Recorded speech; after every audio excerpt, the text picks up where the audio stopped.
va? Aquí estamos nosotros como cada semana tratando de iniciar otro viaje por el campo. Esperamos que usted nos acompañe. Por eso le tenemos preparada la bienvenida, que es musical, y así suena la de hoy.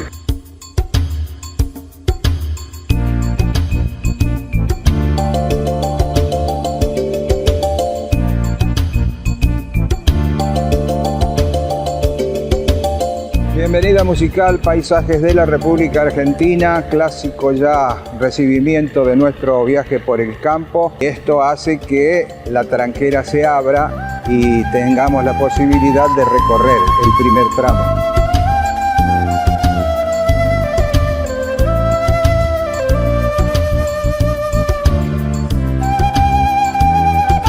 Y este viaje vamos a compartir un par de temas interesantes aquí en la experimental del INTA Marcos Juárez, como lo son el trigo que viene y el trigo que no fue, y algo de lo que nunca hablamos aún en nuestros viajes por el campo, los agentes polinizadores, una acción imprescindible para lo que es la fecundación de una planta. De eso estaremos hablando en el transcurso de este viaje. Pero antes de todo eso, con la producción de Eduardo Arangue y Darío Astudilla, nos vamos a poner en contacto con Río Cuarto.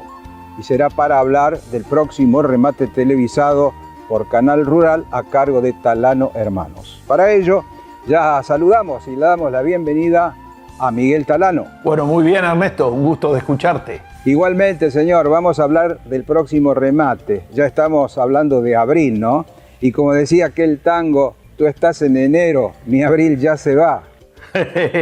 Así es, de los tangueros. Y sí, abril ya se va, pero bueno, vamos a repetir porque venimos anunciando tímidamente una cierta cantidad de cabezas y después picamos para las 5.000, ¿no? Así fue y esperemos que vuelva a resultar. Lógicamente, aquí estamos con un ambiente totalmente distinto, un ánimo distinto. Ha llovido más de la cuenta, muy de golpe en 3 días, inclusive los pronósticos son de lluvia y creo que es lo que necesita el campo para retomar, si Dios quiere, una situación normal, ¿no? La bendita lluvia. Y claro, Miguel, lo escuché el pasado remate hacer una especie de pronóstico que se venían las lluvias, pero me parece que se pasó de la medida, porque la verdad que los tuvo a mal traer allí por el barrio a ustedes, ¿no? Sí, la verdad que sí, ¿no? Y sí, en muchas partes han desbordado arroyos, ríos, el mismo Río Cuarto ha generado bastante inconvenientes, toda la costa que estaba muy bien adaptada al turismo, a toda la gente de Río Cuarto, indudablemente ha perjudicado muchísimo, así que están en campaña de limpieza de las costas del río.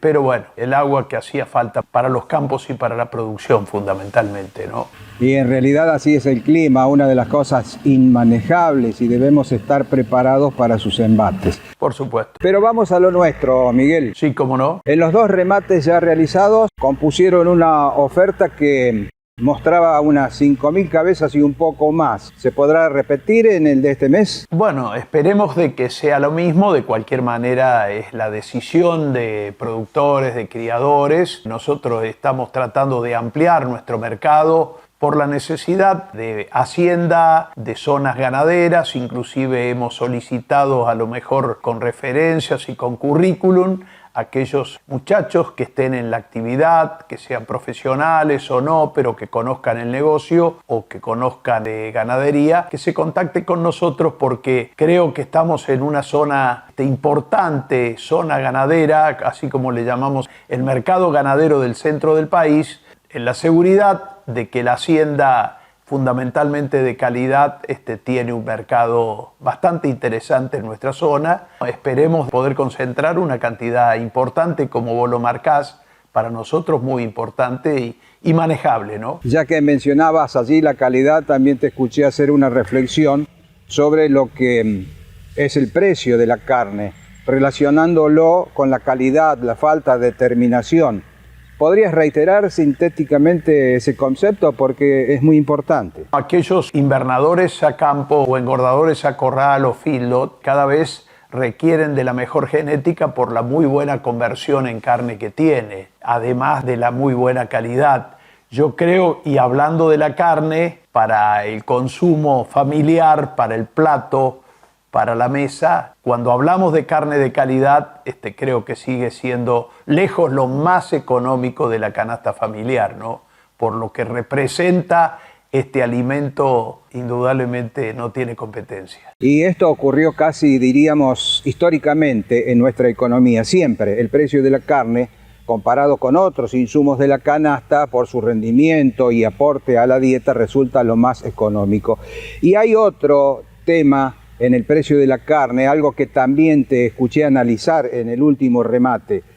La relación compra-venta de la hacienda en pie está equilibrada, parece, ¿no? Por supuesto, y favorable, diría, no solamente equilibrada, sino favorable. Se ve que has prestado muy buena atención y que tenés muy buen oído y ojo para lo que es el negocio en sí. No, trato de aprender, Todos los días tenemos que aprender a pesar de nuestra edad.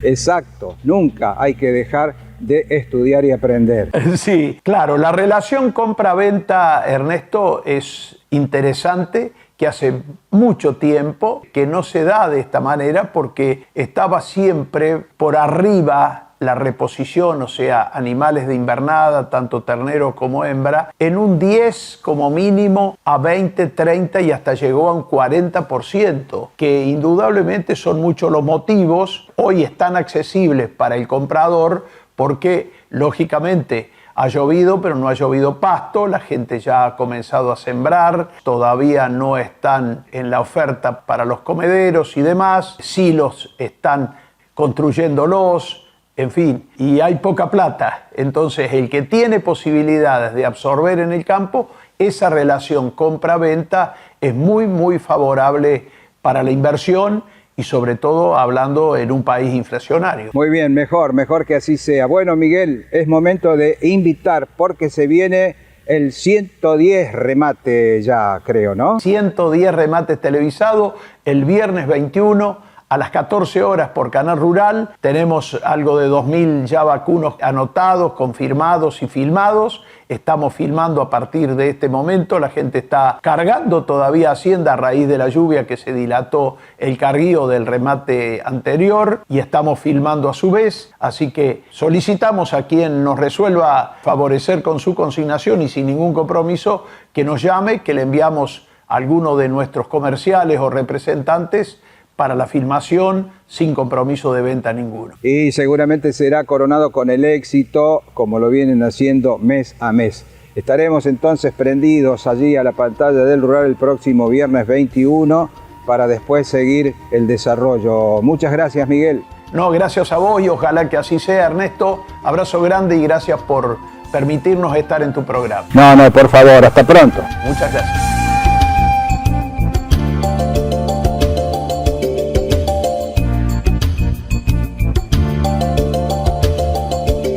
Y allí está, música e imágenes de paisajes argentinos empujando la tranquera para que recorramos el segundo tramo. Y lo vamos a hacer con otro amigo de la experimental INTA Marcos Juárez, el ingeniero Enrique Alberione, con quien hace un tiempito no hablamos. ¿Cómo te va, Enrique? Hola, Ernesto, muy buen día. Y se nos vino una campaña de trigo que mejor olvidar. ¿Qué es lo que fue el trigo pasado o qué es lo que no fue? Sí, la verdad que fue una campaña para el olvido, pero bueno, de todo hay que tomar lectura, ¿no es cierto? Y de alguna manera lo que nos tiene que quedar es que todos tuvimos un esfuerzo desde nuestra parte, productores, asesores, para llevar el cultivo de trigo a una producción que esperábamos que fuera y verdaderamente no fue, por la condición climática que no la conocíamos cómo se iba a desarrollar y finalmente fue una condición climática extrema. Una condición climática extrema y que hoy podemos ver lo que sucedió sobre los cultivos implantados, porque hubo heladas, hubo grandes temperaturas. Yo te diría, arrancaría por el final, con datos de la Secretaría de Agricultura, la Bolsa de Cereales de Rosario hablan de que la producción final de trigo fue de 12 millones de toneladas, un 15% por debajo de lo producido en anteriores campañas. La superficie de siembra también se redujo mucho a nivel país el año pasado porque verdaderamente no había condiciones de humedad en el suelo apropiadas para la siembra de cultivo. Eso se redujo en 800.000 hectáreas, es decir, un 15% por debajo de lo que se había sembrado en la campaña 2021. El rendimiento promedio del cultivo se ubicó en 23 quintales. Comparativamente con la campaña anterior, 2021, que había estado en 35 quintales, representó alrededor de un 30% menos de rendimiento promedio nacional. Todo habla a las claras del impacto que tuvo la condición ambiental sobre la producción de trigo. En nuestra provincia de Córdoba, la reducción de la superficie de siembra fue de 470.000 hectáreas, eso equivale a un 35% en comparación con la campaña anterior. ¿Por qué se dio este impacto? Verdaderamente porque fines de marzo, comienzos de abril, dimos cuenta de que verdaderamente no teníamos la reserva hídrica en el suelo que era necesario para el cultivo de trigo y ya desde ahí se tomó en cuenta este dato y necesariamente la superficie se redujo. ¿Qué pasó? En aquellos lotes donde se implantó bien el cultivo, que había humedad, el trigo arrancó bien, pero por la condición de año extrema que se fue dando, el perfil del suelo se fue secando. Recordemos que no tuvimos lluvias a partir de mayo hasta agosto, con algunas lluvias en septiembre, y a esto se le sumaron condiciones de otro estrés, que es el estrés térmico. El estrés térmico fundamentalmente dado por las bajas temperaturas, en donde se registraron días con heladas que resultaron ser muy superiores a la serie histórica. Por ejemplo, en Marcos Juárez se habla para una serie histórica de 30 años para atrás, 60 días con heladas. El año pasado tuvimos 70 días con heladas, con intensidades de esas heladas muy fuertes, desde 4 grados para abajo, varios días en agosto y septiembre. Eso necesariamente impactó, provocó una reducción de la biomasa aérea, ¿no es cierto?, del cultivo,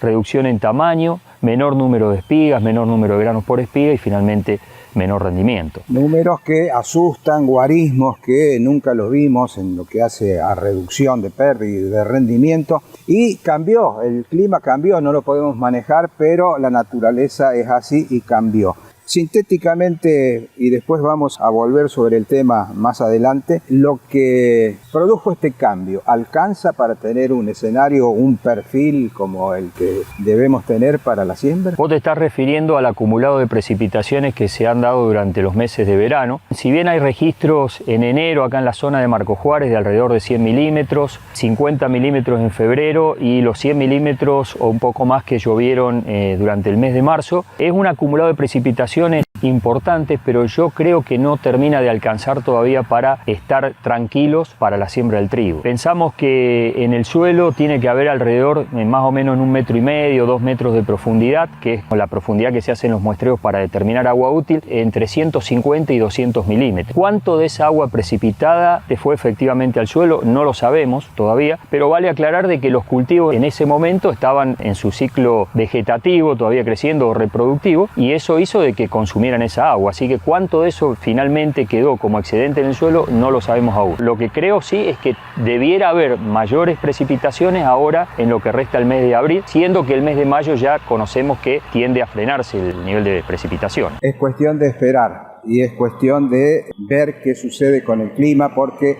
la cuenta regresiva para la siembra de trigo ya ha comenzado.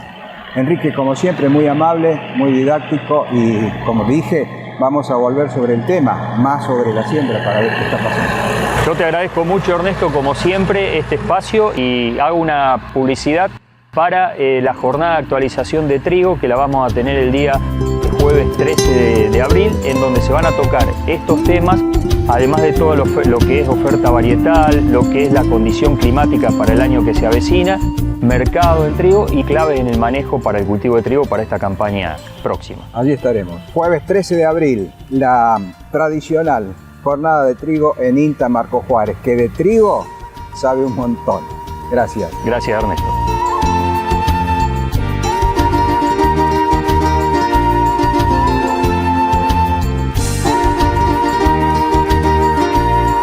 El recorrido que vamos a hacer, hablando de un tema que realmente nunca lo hemos tratado en nuestro programa, el tema de la polinización. Para eso estamos con alguien aquí en la experimental del INTA Marcos Juárez, que hace poco que está aquí, pero ya viene con una trayectoria, el doctor en biología, Pablo Cavigliaso, a quien le damos la bienvenida a nuestro encuentro. Debutando, Pablo, ¿cómo estás? Muchas gracias, Ernesto. Sí, muy bien. Un gusto estar acá charlando con vos, con ganas de contar un poco sobre este tema que es tan interesante. Es muy interesante y muy importante para la agricultura, ya lo vamos a ir descubriendo, aunque usted me imagino que tiene una pequeña idea de qué se trata. Pablo, hace muy poco tiempo que está en el INTA Marcos Juárez, pero viene con una trayectoria de INTA. ¿Desde dónde, Pablo? Sí, yo me vengo trasladado desde el INTA Concordia. Hace 10 años que estoy trabajando con el tema de polinización allá, junto con el Programa Nacional de Apicultura. Y bueno, estamos con intenciones de contar y mostrar la importancia a todas las escalas de lo que es la ecología de la polinización en los sistemas agrícolas. Polinización, y viene de Entre Ríos, que me imagino yo, sin saber mucho, que es una de las zonas geográficas más propicias para el tema de la polinización. Me parece, ya vamos a ver qué nos dice Pablo. Pero en principio, Pablo, definila en 4 renglones a la polinización. Y la polinización se puede definir como la acción del transporte de los granos de polen de las estructuras masculinas hacia las estructuras femeninas de la misma flor o de otra flor de la misma especie. Y yo decía que es muy importante para lo que es la agricultura. ¿Cuál es el aporte de la polinización? Y dentro de los sistemas naturales, aproximadamente el 85% de las especies botánicas dependen directo o indirectamente de la polinización. Y en los sistemas productivos, el 70% de los cultivos de importancia económica dependen en mayor medida de este proceso. Un proceso que tiene varios caminos o varios conductos por donde llegar a lo que es la planta, ¿no? ¿Qué tipos de polinización? Hay 3 tipos principales de polinización: la polinización autógama o la autopolinización, que es la polinización que se da dentro de la misma flor. La polinización gaitógama, o es una polinización que se da intraplanta entre las flores de la misma planta. Pero la polinización en la que mayormente los insectos intervienen como vectores en el transporte del polen es la polinización cruzada, que se genera entre el transporte de los polen de flores dentro de diferentes plantas de la misma especie. Es todo un proceso natural, ¿no?, que se da. Recién allí hablabas del tema de los insectos. ¿Cuáles son los insectos que realizan ese trabajo, por decirlo así? Son muchos los grupos de insectos y grupos de animales que producen la polinización. Dentro de los animales tenés desde mamíferos, como los murciélagos, reptiles en ciertos casos, y dentro de los insectos vas desde los escarabajos, mariposas, avispas, moscas. Hay muchas moscas que son muy especialistas de ciertos cultivos. Por ejemplo, el cacao no se podría producir sin las moscas, el chocolate. Y las abejas son los polinizadores facultativos, digamos, son polinizadores por excelencia, ya que necesitan de los recursos que brindan las flores para todo el ciclo de vida. Tenemos a las abejas como las líderes, ¿no?, de lo que es la polinización. Sí. Y allí me nombraste una serie de insectos que pasan, ¿cuántos? 10 o 12 variedades. ¿O? Sí, hay muchos grupos. La mayoría de los grupos en algún momento interactúan, y hay grupos que, aunque no los estemos visualizando como polinizadores, necesitan en algún momento de su ciclo de los recursos que brindan las flores. Por ejemplo, los parasitoides, que son controladores biológicos, necesitan en algún momento del néctar de las flores para poder cumplir su ciclo de vida o criar. Yo te decía anteriormente que venías de una geografía que era especial para la polinización. Justamente, ¿cómo se asocia el paisaje a la presencia y la reproducción de los insectos que necesitamos? El tema de paisaje polinizador es un tema muy interesante. Todo lo que llega a los lotes cultivados viene del paisaje, digamos. Los sistemas productivos no son sistemas cerrados, sino que el entorno es lo que está brindando la biodiversidad que genera este servicio. En el caso de no tener, por ejemplo, colmenas de Apis mellifera o de otros polinizadores como abejorros, usando para brindar un servicio de polinización profesional. Las flores que se encuentran dentro de los agroecosistemas son las que están modelando la biodiversidad de polinizadores que van a estar dentro de los lotes. Por lo que es muy importante la diversidad y la heterogeneidad de recursos dentro de los sistemas productivos para que haya una buena polinización a nivel de lotes focales. Por ejemplo, en Entre Ríos nosotros trabajamos muchos con lo que es arándanos, son cultivos muy dependientes de la polinización. Más del 70% de la producción de arándanos no se producirían sin las abejas, por lo que es muy importante tener un manejo del contexto no solamente interno de los lotes, sino del contexto externo, para que se genere un muy buen servicio de polinización. Estamos en una charla muy didáctica y que nos está abriendo unas puertas de conocimiento muy interesante, y nos alegramos de haber elegido este tema, y nos alegramos que haya llegado a la zona, aunque es nativo de esta zona. Sí, sí.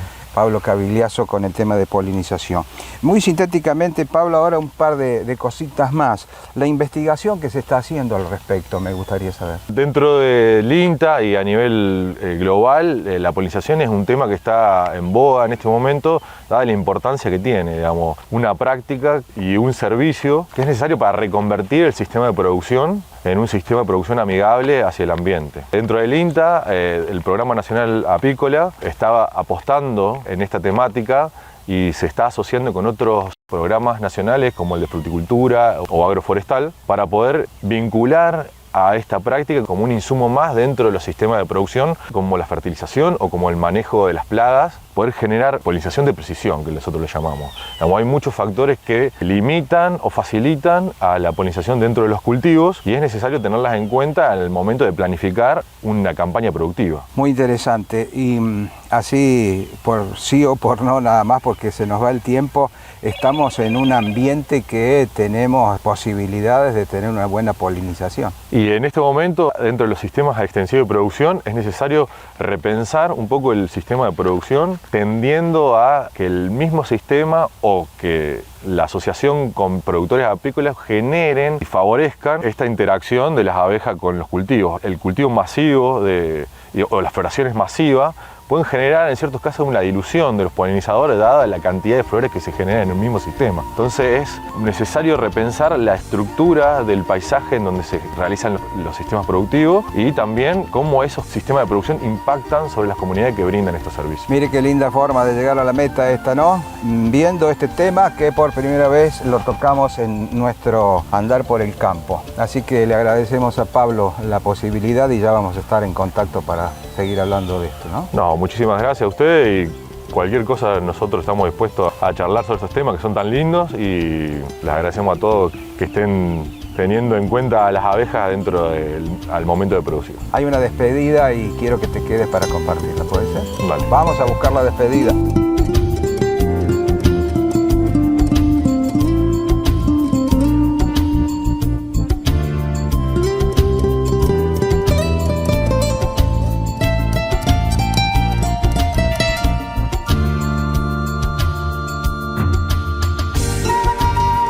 Despedida que encontramos, como siempre, detrás de estas imágenes de paisajes de la República Argentina y que van pasando sobre la música que elegimos para acompañarnos también hoy. Y esa música nos lleva a la tranquera de salida, donde vamos a encontrar también, como siempre, la frase con la que cerramos nuestro encuentro. Hablábamos de las abejas, hablábamos de polinización, pero las abejas, como ya lo dije, líderes de esta situación tan necesaria para la agricultura. Hay una frase que encontramos por allí que dice: sin abejas no hay polinización, no hay agricultura, no hay alimentos, no hay animales, no hay humanos.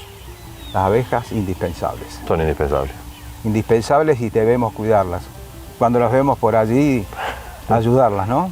Sí, sí, es muy necesario. La abeja para la vida, para todas las redes tróficas, para todas las personas y para todos los organismos. Y hay una frase que se le atribuye a Albert Einstein, pero parece que no fue él, ¿no? Que la dijo. Sí. ¿Cómo dijo? Sin las abejas, el hombre tiene 4 años de vida. Así es. Así es. Sin abejas no hay polinización, no hay agricultura, no hay alimentos, no hay animales, no hay humanos. Ha sido un gusto para mí y espero que para ustedes también. Chao.